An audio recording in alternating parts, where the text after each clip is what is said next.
Greetings and salutations. I'm your boy, Kami the Faded Saint, and the champ goes last. And, well, originally, what we were supposed to be doing here is I was supposed to be giving you the origin of why the champ goes last, but I got into an interesting conversation on Facebook as to who and what makes a champion, what is a believable champion, and I want to kind of address that here. What it takes to be a champion. And for this, we are going to take two separate champions. We are going to take Roman Reigns, who is the current U.S. champion over on Raw, and we are going to take The Miz, who is the Intercontinental champion over on SmackDown, or was until last night.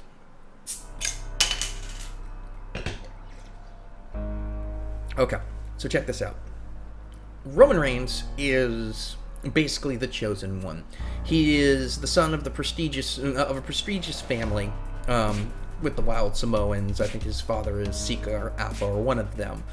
At any rate, he never wanted to be a wrestler. He wanted to be a football player. That didn't pan out, so he went into the family business. He has a great look.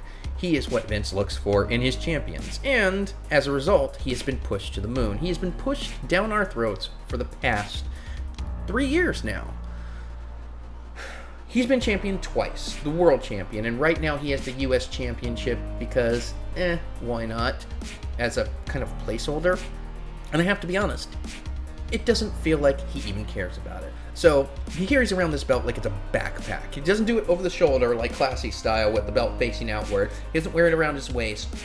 He just kind of slings it over his shoulder and just kind of walks out, and it's just kind of hanging across his back like one of those sling backpacks. Like, it's awful. He doesn't seem like he cares about it. He doesn't really defend it all that much. You kind of have to remember, he's defending this. He's defended it, twice against Chris Jericho in the last couple of weeks, and they've all been throwaway matches to make Roman look strong. This belt could be used so much better with Cesaro or Sheamus or Sami Zayn or Braun Strowman, or God forbid, give it to like Titus O'Neil or Darren Young and get them out of the doldrums that they're in. But no. Make Roman look strong. That's who we need to put it on. It boggles my mind how this guy has managed to be a champion. Honestly, they did the same thing with Dean Ambrose, the U.S. champion. They just kind of kept forgetting he had the title. It was a prop that he wore. The U.S. title is Roman Reigns' sweater. Some of you will get that joke. Which, by the way, the last time the U.S. title was defended on a pay-per-view was on October 30th back in Hell in a Cell, in a phoned-in Hell in a Cell match with Rusev. And since then, it hasn't been defended. It wasn't defended at Survivor Series because Roman was a part of the big 5-on-5 Raw vs. SmackDown. It wasn't defended at the last pay-per-view because he was going up against Kevin Owens so that he could be the guy, which ultimately that didn't work out. And it's not going to be defended on the next pay-per-view unless they take it off of him in the next 3 weeks, because guess what? He's going up against Kevin Owens again. Roman Reigns does nothing for the U.S. title, and the U.S. title does nothing for Roman Reigns, because you know they want him to be the world champion. You know they want him to be in the main feud with Kevin Owens. So it just kind of flounders, like it has been. Not like a year ago when John Cena had it and legitimately raised it up by defending it, by making a big deal out of defending it. So moving on, then we have The Miz. And The Miz cares about this title. He's gone on and cut promos as how he brings prestige back to the Intercontinental title. That he brings back everything that it's worth. This is the title that his idols defended because he has brought it back. And you know what? He's not wrong. Let's take Miz for a second, out of context. The Miz is somebody who was a reality show star. And when he got into the WWE, he was kind of a joke, and nobody really liked him. And he got kicked out of locker rooms, and he sat there, and it was always, The Miz needs to go back. And even when he was WWE champion, no one really got behind it. And he's had the Intercontinental title, I think it's 7 times now, something like that. It's definitely he's had it a good, decent number of times. But this one that he's had, these last 2 reigns, have really made the belt. And this is why. Because he cares about that damn belt. Because he cares about that belt so damn much.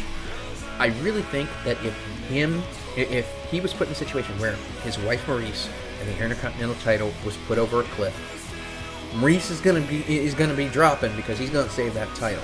He's cut the best promos of his career. I was not sold on him. I did not like The Miz. I really haven't. I haven't been a Miz guy except for the last few months, and he has been improving his work rate. His work with Daniel Bryan is the only reason you care about Talking Smack. Don't lie to anyone. It is the only reason you watched was because he cut that promo. And then he lost his mind last night when he lost the title to Dean Ambrose. Went on Talking Smack, cut another great promo. He's got passion. He acts like that belt is his whole world. The Miz, because he idolizes that belt, he makes that belt better. He makes that belt worth more because he will do anything for that belt. He will sit there and he will cry and script and scratch and do anything he can. That Intercontinental title means everything to him, and he truly believes that he is doing everything. And because of that, he makes that belt more elevated because he cares about it, because other people care about it as much as he does. He sets the bar. You want this belt, you've got to want it at least this much. It could be argued that this Intercontinental whole program that he's had has really just elevated him. I wouldn't mind seeing The Miz World Heavyweight Champion. But seriously, The Miz makes this title better. He makes it just that much more. You care more about those matches. Hell, back at No Mercy when they had the main event first, Dolph Ziggler and him should have been last because that was easily the match that everyone was most invested in. It's easily top 5 match of the year that he and Dolph Ziggler had. But, you know, that's the difference between a good champion and a bad champion. And only the good champions deserve the respect enough for why the champ goes last. Have any questions? Have anything you'd like me to answer? Have anything you'd like me to address or explain? Go ahead and hit me up.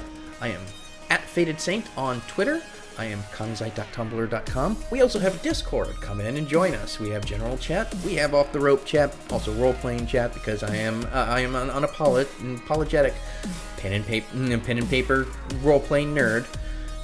And I'm your boy coming to Fated Saint. We'll see you next time.